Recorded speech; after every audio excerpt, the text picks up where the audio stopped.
Hello dear friends, दोस्तों, साथियों। मैं हूं Azhar Ahmed, motivational speaker. Car में अच्छी बातें। आज मैं एक नए टॉपिक के साथ आपसे बात करने के लिए हाजिर हुआ हूं।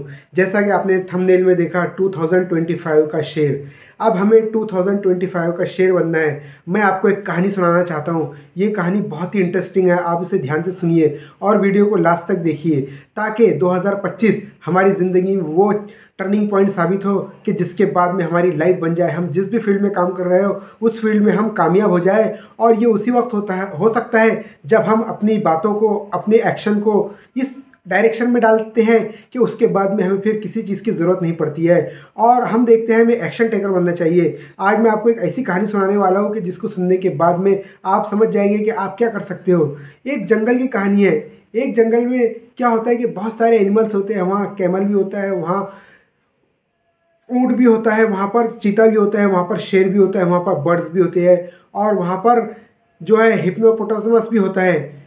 वहाँ पर एक समंदर है। वहाँ पर ये तमाम एनिमल्स होते हैं। लेकिन अब बात आ जाती है कि भाई जंगल में राजा किसे बनाया जाए। तो हाथी कहता है कि मैं राजा बनूंगा। उसके बाद में कैमल कहता है कि मैं राजा बनूंगा। जिराफ कहता है कि मैं राजा बनूंगा। और उसके बाद में हम देखते हैं कि जितने भी एनिमल्स हैं वो सब राजा बनने की दौड़ में आगे आगे होते हैं। और वहाँ पर शेर भी होता है, लेकिन शेर खामोश रहता है, शेर कुछ नहीं कहता। तो सब जान जाते हैं कि भाई अब हम राजा बनने के लिए तैयार है। और फिर एक ऐसी शर्त रखी जाती है कि उनके सामने वो उनका एग्ज़ाम का दिन रहता है, और वो एग्ज़ाम के दिन में उन्हें बुलाया जाता है एक जगह पर, और फिर उनसे एक एग्ज़ाम लिया जाता है। और वो एग्ज़ाम ये होता है कि हर एनिमल को दूसरे एनिमल से फाइटिंग करना है। तो सब एनिमल लड़ाई करते हैं। हाथी जिराफ से लड़ाई करता है, जिराफ हाथी से करता है। और उसके बाद में हम देखते हैं कि हिरन जो है वो बारहसिंगा से लड़ाई करता है, और नीलगाय दूसरे एनिमल से लड़ाई करती है। लेकिन इसमें क्या होता है, कोई एनिमल जीतता है, कोई हार जाता है। फिर आखिर में जब बारी आती है शेर की, तो शेर जो होता है वो किसी से लड़ाई नहीं करता, बल्कि वो बस दौड़ता चला जाता है, दौड़ता चला जाता है। सब एनिमल जान जाते हैं कि ये डर गया है, ये कुछ नहीं करेगा।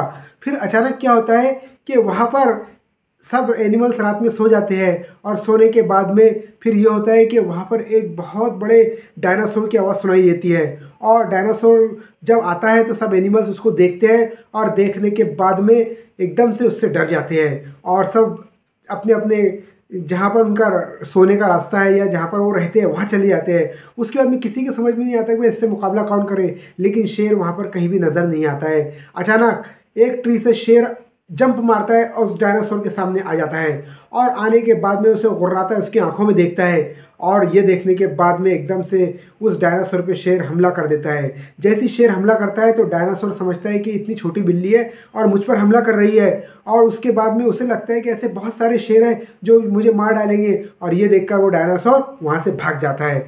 तो जब एनिमल्स बाहर आते हैं और वो उससे पूछते हैं कि भाई तुमने कैसे इस पर हमला किया, और वो कैसे डर के मारे भाग गया, तो शेर कहता है कि आओ मैं तुम्हें कहानी सुनाता हूँ। फिर शेर उनको कहानी सुनाता है और उन्हें बताता है कि देखिए कि आप जितने भी एनिमल्स हैं, आप हाथी हो, एलिफेंट हो, आप इतने ताकतवर हो, लेकिन आप उससे डर गए। जिराफ आप इतने ऊंचे हो, लेकिन आप भी डर गए। और दूसरे एनिमल्स बहुत ताकतवर थे, लेकिन सब डर के मारे भाग गए। लेकिन मैं तो बहुत छोटा था, और मैंने ये सोचा कि क्यों ना मैं इस पर हमला कर दूं, क्या होगा, ये मुझे मार डालेगा। लेकिन मैं तो शेर हूँ, मैं किसी से डरने वाला नहीं हूँ। और अगर मैं इस पर हमला करता हूँ तो इसका देखेंगे रिजल्ट क्या होता है। मैंने एक्शन लिया, मैं एक्शन टेकर बना, और मैंने हमला कर दिया। और मेरे हमले के बाद में मैंने उसे अपने पंजों से इस तरह से जब पंजे गड़ाए उसमें, तो उसे दर्द हुआ, और वो समझ गया कि भाई ये बहुत ख़तरनाक है, और वो यहाँ से भाग गया।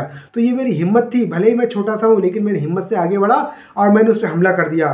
तो दोस्तों, यह है कहानी। और कहानी का जो है सारांश यही है कि हमें एक्शन लेना चाहिए। जिस तरह से शेर को जंगल का राजा कहा जाता है, फिर उसके बाद में किसी एनिमल ने शेर से लड़ने की हिम्मत नहीं की, क्योंकि जब जंगल में एक हाथी आता है और एक शेर रहता है, तो शेर अटैक के मूड में होता है, और जो हाथी होता है वो डिफेंस के मूड में होता है। और शेर के देखता है कि ये मेरा खाना है, और हाथी देखता है कि मुझे इससे बचना है। तो कहने का मतलब ये होता है कि लाइफ में यही होता है कि अगर आप जब भी आपके सामने ऐसी सिचुएशन आए तो आप शेर बन जाइए। इसलिए हमें 2025 का शेर बनना है, और कोई भी काम आ जाए, कुछ भी हो जाए, हमें एक्शन लेना है और आगे बढ़ना है। मेरा मोटो यही है कि आपके अंदर मैं एक मोटिवेशन भर दूं और आपको हर काम के लिए आगे बढ़ाऊं। और मैं देखता हूं कि बहुत सारे लोग अपनी लाइफ में पीछे रह जा रहे हैं। हमें अपने फील्ड का शेर बनना है। अगर आप फील्ड के शेर बनते हैं तो आपके लिए कुछ भी मुश्किल नहीं है। इसलिए दोस्तों 2025 हमारे लिए एक ऐसा साल बनना चाहिए, ये टर्निंग पॉइंट होना चाहिए। और आने वाले साल हम देखेंगे कि आज जो हम काम करेंगे इसका रिजल्ट हमको आने वाले ईयर्स में मिलना चाहिए। इसलिए दोस्तों शेर कहता है कि मैं शेर हूँ, मैं कर सकता हूँ और किसी एनिमल से डरता नहीं है। कितना भी बड़ा एनिमल आ जाए जंगल में या कुछ भी आ जाए, वो उससे लड़ता है और आगे बढ़ता है। हालांकि देखा जाए तो शेर एक बड़ी बिल्ली है, जैसा हमारे घर में बिल्ली होती है, कैट होती है, उसी तरह से ये बिल्ली है। लेकिन ये हमला करता है और हिम्मत से आगे बढ़ता है। ये नहीं देखता कि मेरा क्या होगा। यही चीज़ चाहिए, डेयरिंग चाहिए, हिम्मत चाहिए। अगर हम में डेयरिंग है, हिम्मत है, तो हम किसी भी फील्ड में कामयाब हो सकते हैं। आप बिजनेसमैन हो, आप सर्विस पर हो, आप छोटा काम कर रहे हो, आप बड़ा काम कर रहे हो, आप कंपनी के मालिक हो, आप एंटरप्रेन्योर हो, जो भी हो, जिस फील्ड में भी हो, अगर आप उसमें रिस्क लेते हैं, आगे बढ़ते हैं, जिस तरह शेर रिस्क लेता है, तो आप भी कामयाब हो सकते हो। इसलिए 2025 में हमें हर नया काम करना चाहिए जो अभी तक हमने काम नहीं किया है और जिससे हमें डर लगता है, क्योंकि कहा जाता है कि डर के आगे जीत है। इसलिए दोस्तों डर के आगे जीत है और मैं यही कहूँगा कि आपको अपने फील्ड का शेर बनना चाहिए। अगर आप अपने फील्ड के शेर बनते हो तो आप कामयाब हो। और यही ज़िंदगी में कामयाबी है, जो एक्शन लेते हैं वही कामयाब होते हैं। और एक्शन लेने के बाद में हम देखते हैं शेर हमेशा एक्शन लेता है, हमला करता है, अटैक करता है। वो हमेशा अटैक के मूड में होता है। इसलिए हमें कोई भी काम आ जाए, कुछ भी आता है, तो उसे हमें करना चाहिए, आगे बढ़ना चाहिए। अगर आप एक्शन लेंगे, अगर आप आगे बढ़ेंगे, तो आपकी फैमिलीज में आपका नाम होगा, आपके कंट्री में आपका नाम होगा, आप जहाँ रहते हैं लोग आपको मानेंगे कि हाँ भाई ये एक्शन टेकर है, ये काम करने वाला है। इसलिए हमें अपने जंगल का शेर बनना चाहिए। जैसे शेर अपने जंगल का राजा होता है, ऐसे ही आपको अपने फील्ड का राजा बनना चाहिए। और मैं यही कहूँगा, आप मेरा ये वीडियो देखिए और इस चैनल को सब्सक्राइब कीजिए, ताकि मेरी जो मोटिवेशनल बातें हैं ये आप तक पहुँचे और आपकी ज़िंदगी में वैल्यू ऐड हो सके। तो मैं हूँ Azhar Ahmed, motivational speaker. Thank you very much.